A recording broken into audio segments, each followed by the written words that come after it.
ஃப்ரெண்ட்வுட்ஸ் நேயர்களுக்கு வணக்கம். இந்த தடவை திமுக ஆட்சி அமைச்சதுன்னா அமைச்சரவையில சில மாற்றங்கள் ஏற்படலாம் அப்படின்னு பேசப்படுது. பெருசாலாம் ஒண்ணும் கிடையாதுங்க. சபாநாயகரை மாத்துறதுக்கான வாய்ப்புகள் இருக்கு. அது மாத்திரம் இல்லாம புதுசா வந்தவங்களுக்கு அமைச்சரவையில பதவி கொடுக்கறதுக்கான வாய்ப்புகள் இருக்குது அப்படின்னு பார்க்கலாம். வைத்தியலிங்கம், பழனியப்பன் போன்றவர்களுக்கெல்லாம் இந்த அமைச்சரவையில இடம் கொடுக்கறதான வாய்ப்புகள் இருக்குது அப்படின்னு பார்க்க வேண்டியது. துரை சந்திரசேகருக்கெல்லாம் இந்த தடவை வாய்ப்புகள் இருக்கும் அப்படின்னு பேசப்படுது. அடுத்தபடியா சபாநாயகரா ஐயா ஓபிஎஸ் அவர்களை கொண்டு வரதுக்கான வாய்ப்புகள் அதிகமா இருக்கு. எடப்பாடி பழனிசாமிக்கு முதல்வர் ஸ்டாலின் அவர்கள் வைக்கிற செக் இதேதான். ஏன் அப்படின்னு பாத்தீங்கன்னா, அதிமுகவுல எதிர்க்கட்சி துணைத் தலைவரா இருந்த ஐயா ஓபிஎஸ் அவர்களை உட்காரவே கூடாது. அவர் உட்கார்ந்த இடத்துல நான் உட்கார மாட்டேன்.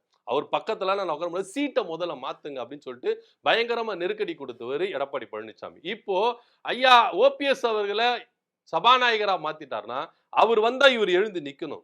மரியாதையை செலுத்தணும். வணக்கம் சொல்லணும். அவர் உட்கார சொன்னதா உட்காரணும். இன்னொன்னா சட்டமன்றத்துக்குள்ள சபாநாயகர் பேச அனுமதிச்சாதான் எந்த உறுப்பினர்களும் பேச முடியும். அது முதல்வரா இருந்தாலும், எதிர்க்கட்சி தலைவர் இருந்தாலும், மினிஸ்டரா இருந்தாலும் சபாநாயகர் சொல்ற முடிவு தான். சோ அந்த மாதிரி ஒரு பவர்ஃபுல் மிக்க ஒரு இடத்துல ஐயா ஓபிஎஸ் அவர்களை கொண்டு வந்து நிச்சிருக்கிறாரு முதல்வர் ஸ்டாலின் அவர்கள். இது எடப்பாடி பழனிசாமிக்கு ஒரு பெரிய செக் அப்படின்னு கூட சொல்லலாம். ஏன்னா எந்த நீங்க நபரை வந்து ஒதுக்குனீங்களோ, எந்த நபரை உட்கார இடத்துல நீங்க உட்கார மாட்டேன்னு சொன்னீங்களோ, யாரை நீங்க வந்து கட்சி விட்டு துரத்துனீங்களோ அந்த மனுஷனை நான் கொண்டு வந்து ஒரு உயர்ந்த இடத்துல வைக்கிறேன்.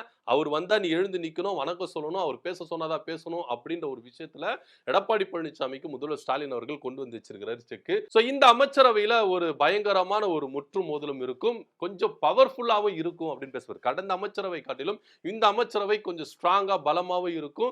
பல வேலைகள் இன்னும் அதிகமா துரிதப்படுத்துற என்னன்னா வைத்தியலிங்கம் வராரு, அதே போல பழனியப்பன் வராரு, பல பேர் வரதுக்கான வாய்ப்புகள் அதிகமா இருக்கு. செந்தில் பாலாஜி அவர்களுக்கும் திரும்பவும் அமைச்சரவையில இடம் கொடுக்கறதுக்கான வாய்ப்புகள் இருக்கு. கடந்த அமைச்சரவையில பாதியிலேயே அவர் என்ன பண்ணாரு, ரிசைன் பண்ணிட்டு போயிட்டாரு. ஏன்னா அவர் மேல அமலாக்கத்துறை அடுக்கடுக்கான குற்றச்சாட்டுகளை முன்வைத்ததுனால அவர் தொடர முடியல. இந்த அமைச்சரவையில அவருக்கு திரும்பவும் அமைச்சர் பதவி கொடுக்கறதுக்கான வாய்ப்புகள் அதிகமா இருக்குது அப்படின்னு பார்க்க வேண்டியதா இருக்குது. இதை பத்தியோட கருத்து அப்படி கீழே கமெண்ட் பண்ணுங்க. நன்றி, வணக்கம்.